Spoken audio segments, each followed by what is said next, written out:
तर विजयसिंह राष्ट्रवादीमधून बाहेर गेलेच नव्हतेच असं जयंत पाटलांनी म्हटलंय। विजयसिंह मोहिते हे आपल्यासोबतच होते असं देखील जयंत पाटील यांनी म्हटलेलं आहे।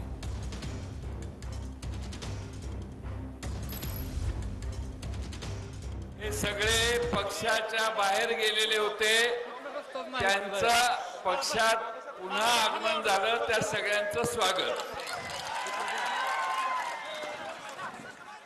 पण राष्ट्रवादी काँग्रेस पक्षातनं एक व्यक्ती बाहेर गेलेली नव्हती। त्यांना मी